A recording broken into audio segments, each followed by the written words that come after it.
There's a document from October 1939 that the Nazi regime tried to bury, not because it contained military secrets, but because it contained the truth. Germany has just conquered Poland. The campaign lasted barely 5 weeks.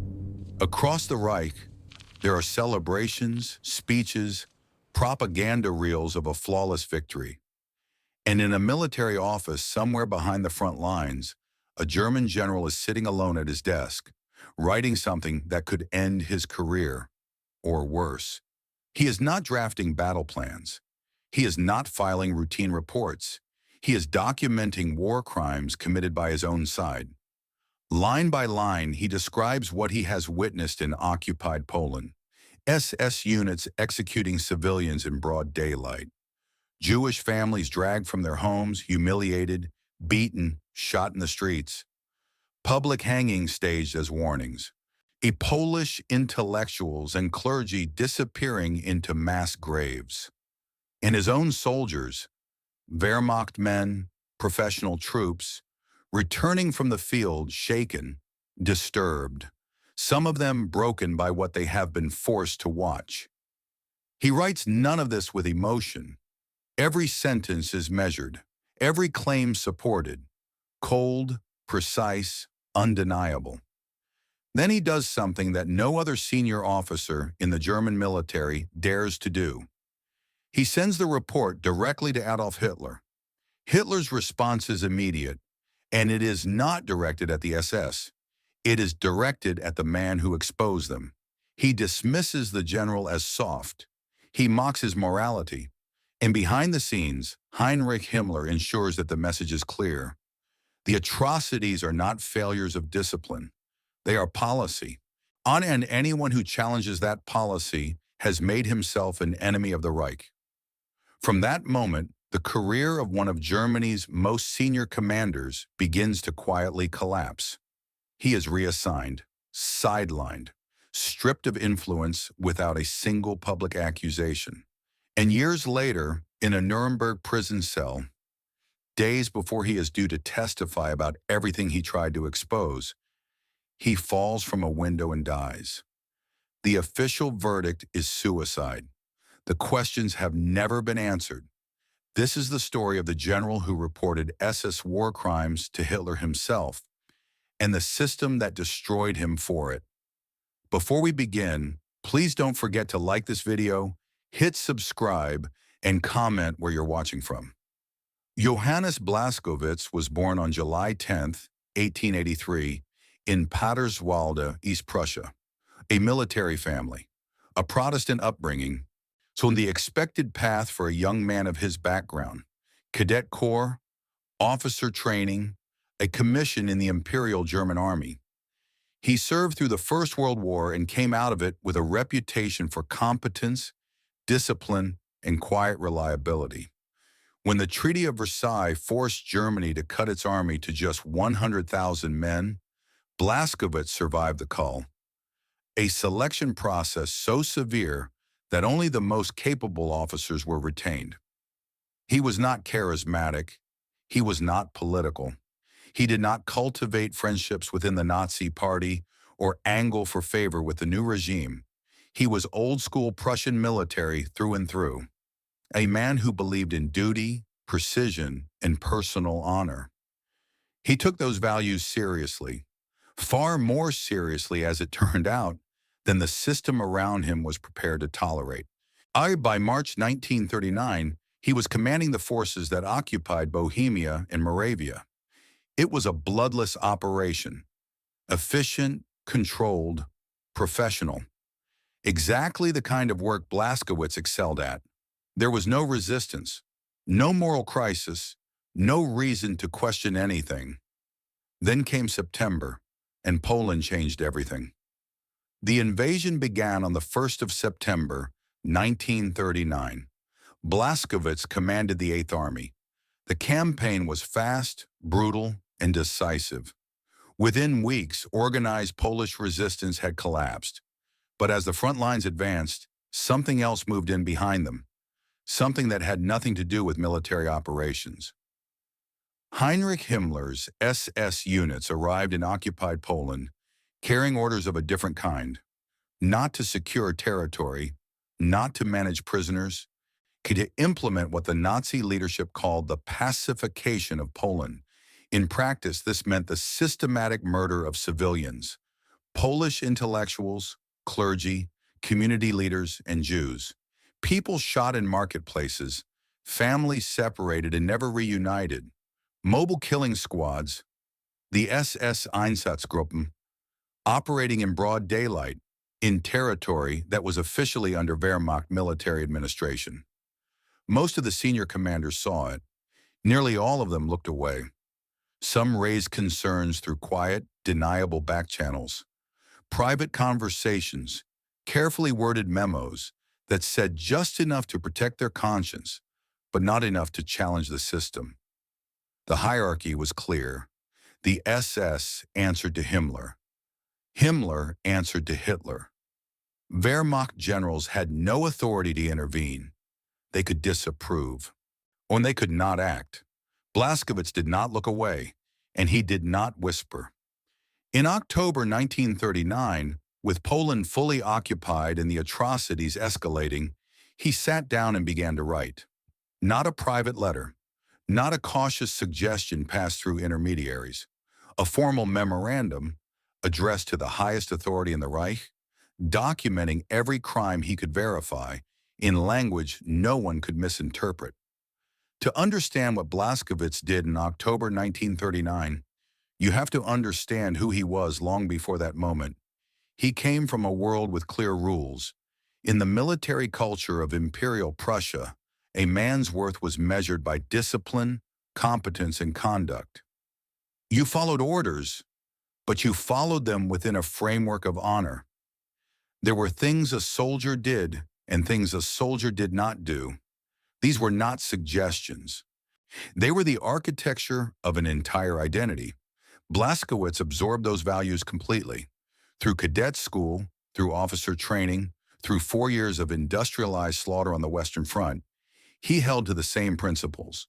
Do your duty, uphold your standards, and never compromise your professional integrity. He was not reckless. He was not brilliant in the way that attracted attention. He was steady, meticulous, and trustworthy.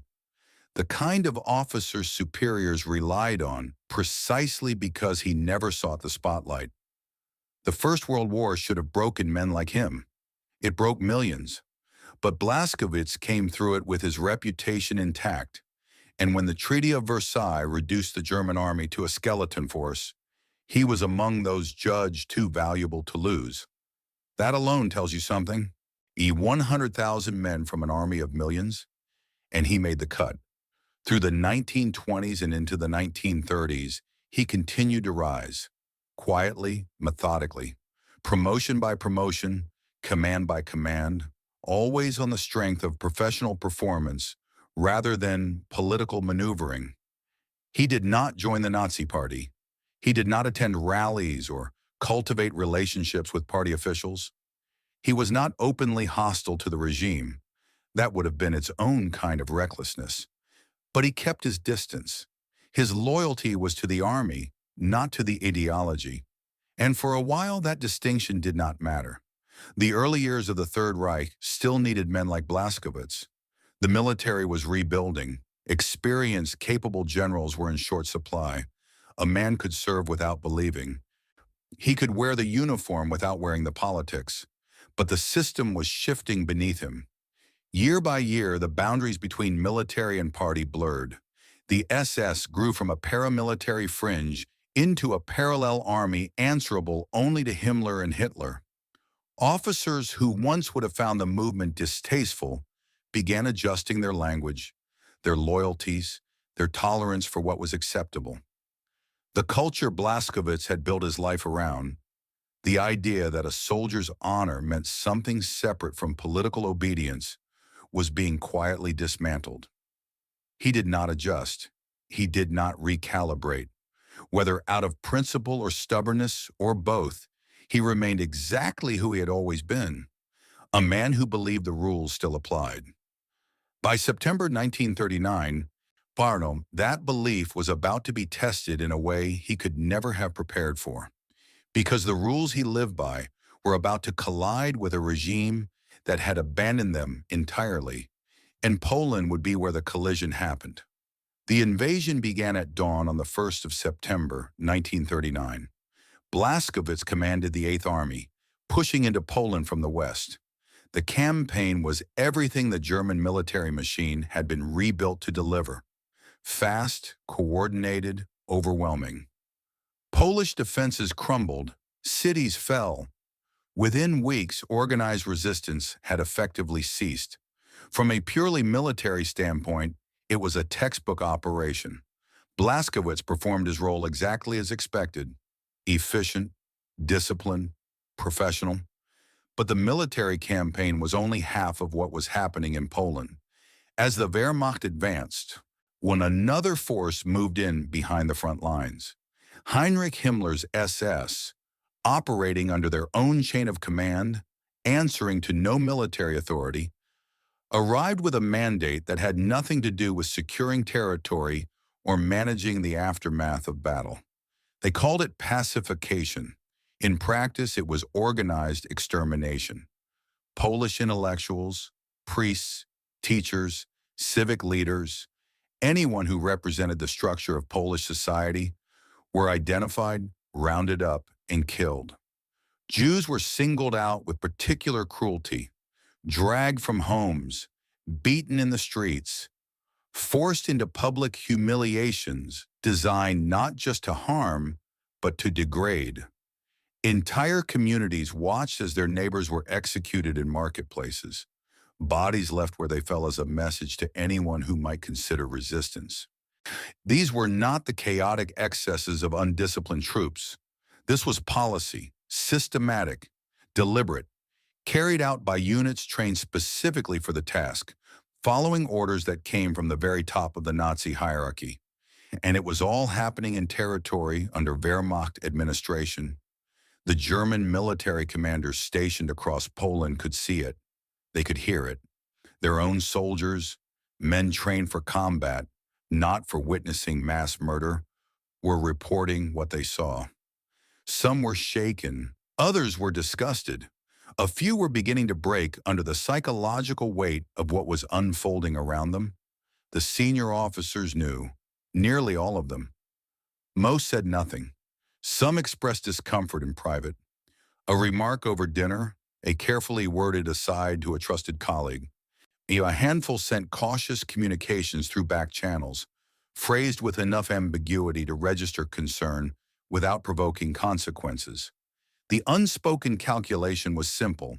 The SS answered to Himmler, Himmler answered to Hitler, and no Wehrmacht general had the authority or the appetite to challenge that structure. It was easier to look away, easier to treat it as someone else's responsibility, easier to focus on military matters and leave the rest unexamined.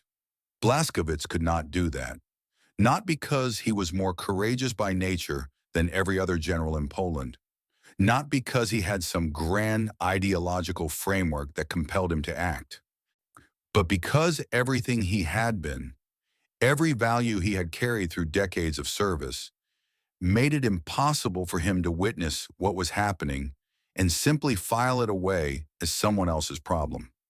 He had spent his entire life believing that a soldier's conduct meant something. Now he was going to find out if that belief still mattered. In October 1939, with the military campaign over and the occupation firmly established, Blaskowitz began to write. Not a private diary, not a letter to a trusted friend, a formal military memorandum, the kind of document that enters the official record, that carries a name and a signature, that cannot be denied or walked back. He wrote with the precision of a man who understood exactly what he was doing. Every sentence was measured, every claim was specific. He described incidents, locations, units involved. He detailed mass executions of civilians. He documented the public murder of Jews. He recorded the behavior of SS personnel, not in the language of outrage, but in the language of evidence. cold, factual, impossible to dismiss as exaggeration or sentiment. This was not a complaint. It was a prosecution brief written from inside the machine, and that is what made it so dangerous. The SS did not answer to the Wehrmacht. Himmler's forces operated under their own authority, sanctioned directly by Hitler. To document their crimes was not simply to criticize a fellow branch of the military, it was to challenge the will of the regime itself. Every general in Poland understood this. It was the reason none of them had put anything in writing. Well, the unspoken rule was absolute. You do not create a paper trail that leads back to the Führer's own orders. Blaskowitz created one anyway. The first memorandum went up through the military chain of command. It reached senior Wehrmacht leadership. It was noted, it was acknowledged, and it changed nothing. So he wrote a second, more detailed than the first, more specific, more damning. He did not soften his language. He did not hedge. He described the atrocities not as isolated incidents, but as a systematic program, organized, sanctioned, and escalating. Then he escalated himself. The reports were sent directly to Adolf Hitler. No intermediary, no diplomatic buffer. A serving German general formally documenting crimes committed under the authority of the Reich, and placing that documentation in front of the one man responsible for all of it. Then came a third report, each one more comprehensive, each one more impossible to ignore, each one carrying his name, his rank, his professional reputation, staked entirely on the premise that the truth, once recorded, would compel action. No other senior general in the German military did this, not once, not in writing, not through official channels, not with their name attached. Others may have disapproved, others may have felt the same revulsion, but none of them committed that disapproval to paper and sent it to the top. Blaskowitz did, repeatedly, and he was not naive. He had spent decades inside military institutions. He understood hierarchy. He understood power. He understood what happened to men who placed themselves between authority and accountability. He knew what was coming. He wrote the reports anyway, because somewhere inside the disciplined, methodical, old-school Prussian officer, there was a line that could not be crossed, and the SS had crossed it. The reports reached Hitler's desk. For a brief moment, however small, however unlikely, there exists a possibility that something might change, that the documented evidence of mass atrocities, compiled by one of Germany's most senior generals, might provoke some recalibration, some restraint, some acknowledgement that what is happening in Poland has crossed a line. That is not what happens. Hitler reads the memoranda, and he is furious, but not at the SS, not at the killings, not at the organized murder of civilians in territory under German military control. He is furious at Blaskowitz. The reaction is not complicated. It does not require interpretation. Hitler dismisses the general as weak. He mocks his moral sensitivity. He treats the reports not as evidence of crimes, but as evidence of a commander who lacks the stomach for what the Reich demands. And in that response lies the most chilling revelation of the entire story. The atrocities are not mistakes. They are not the excess of poorly supervised units or the breakdown of discipline in occupied territory. They are policy, deliberate, sanctioned, and expanding. The murder of Polish civilians, the targeting of Jews, the systematic destruction of an entire society's leadership, all of it flows from the top. Hitler knows. Himmler knows. When the SS is not acting outside its orders, it is fulfilling them. Blaskowitz has not exposed a failure in the system. He has exposed the system itself, and the system does not tolerate exposure. Behind the scenes, Heinrich Himmler moves to ensure the message is unmistakable. The SS is his instrument, operating with Hitler's full authority. Any challenge to its conduct is a challenge to the Führer's will, and any officer who persists in raising objections is not demonstrating integrity. He is demonstrating disloyalty. The word spreads through the upper levels of the military hierarchy, not loudly, not through formal channels, but with the quiet, corrosive efficiency that characterizes how power operates in a totalitarian state. Blaskowitz is no longer seen as a respected senior commander with legitimate concerns. He is seen as a problem. It's an isolated, marked, politically dangerous to associate with. Other officers who may have shared his views now have a concrete example of what happens when those views are expressed. Blaskowitz has become more than a dissenter. He has become a warning, a demonstration of the cost of conscience in a regime that has no use for it. And the worst part is the silence. There is no public denunciation, no dramatic confrontation, no tribunal or hearing, just a slow, deliberate narrowing of his world. The calls that stop coming, the meetings he is no longer invited to, the subtle shift in how his peers regard him, not with hostility, but with the careful distance of men who understand proximity to trouble. Blaskowitz had believed that documenting the truth would compel those in power to act. Instead, it compelled them to act against him. He had not simply reported crimes. He had challenged the foundation of the regime, and the regime had noticed. The punishment, when it came, arrived without ceremony. There was no court-martial, no formal accusation, no public statement explaining why one of Germany's most experienced generals was being removed from his command in Poland. One day he held authority over an entire occupied territory. The next, he did not. That was how the system worked. It did not need to destroy a man loudly. It simply moved him aside and let the silence do the rest. Blaskowitz was reassigned. The specifics hardly mattered.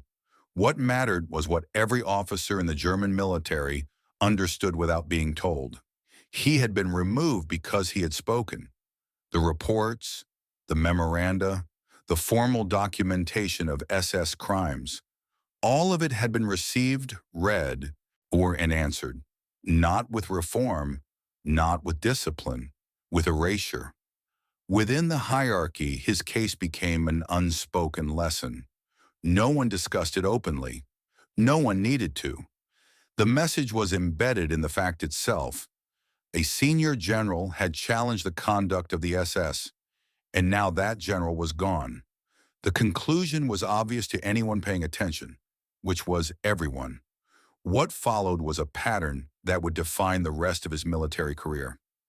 He would be given a command, sometimes significant, sometimes not, and for a time he would serve. Then, without warning or explanation, he would be removed, reassigned, transferred, placed into a role of diminished authority, only to be moved again when circumstances demanded his competence, but not his presence. It was not retirement. It was not dismissal. It was something more precise than either, a kind of professional purgatory in which he remained technically active, but permanently marginalized. Close enough to the system to be useful when needed, far enough from power to never matter again. The effect was cumulative. Each reassignment stripped away another layer of influence. Each removal reinforced the understanding that Blaskowitz was not to be trusted, not because he was incompetent, but because he had demonstrated a willingness to see things the regime preferred to keep invisible. His peers maintained their distance, not all of them out of cowardice, some perhaps out of self-preservation.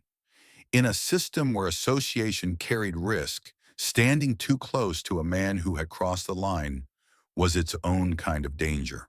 And our Blaskowitz found himself occupying a space that was neither inside nor outside the military establishment, present but peripheral, acknowledged but overlooked. And through it all, there was no confrontation, no moment where someone sat him down and explained what had happened or why. The regime did not owe explanations. It simply rearranged the world around him until his position within it no longer carried weight. This is how totalitarian systems handle dissent they cannot afford to publicize. They do not create martyrs. They do not stage dramatic punishments that might invite sympathy or scrutiny. They simply make the dissenter disappear, slowly, quietly, administratively, until the man who once commanded armies becomes a footnote that nobody remembers to read. Blaskowitz was still a general, but he was already a ghost. And yet, he stayed. This is the part of the story that resists simplicity, the part that makes Blaskowitz harder to define than we might want him to be. He did not resign. He did not defect. He did not quietly retire and disappear into civilian life. After everything, the reports, the retaliation, the systematic dismantling of his career, Johannes Blaskowitz continued to serve in the German military. The question is obvious. Why? There is no single answer, and any honest telling of this story has to sit with that discomfort rather than resolve it neatly. Part of it was almost certainly duty. Not duty to the regime, but duty as he understood it. The Prussian military tradition that had shaped his entire identity did not include walking away. You served. That was the foundation. You could disagree, while you could protest through proper channels, which he had done, but you did not abandon your post. To leave would have been, in his framework, its own kind of failure. Part of it may have been simpler than that. Where would he go? In a totalitarian state at war, a general who resigns invites scrutiny far more dangerous than a general who quietly accepts reassignment. Staying inside the system, even at its margins, may have been the only viable option available to him. And part of it, perhaps, was a belief that still had not entirely died. The belief that professional military competence still meant something.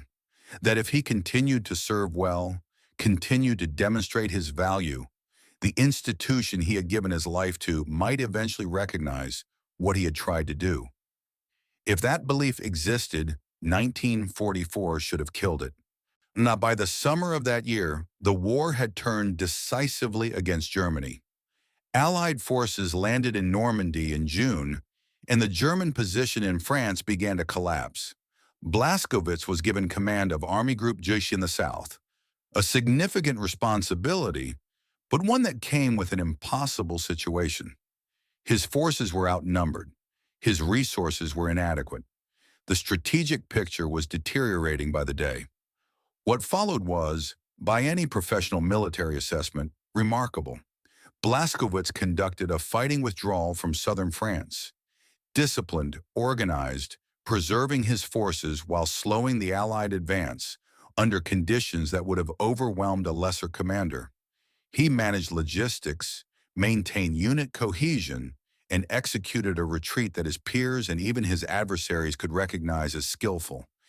It made no difference. He was removed from command again, not because the retreat had failed, it had succeeded.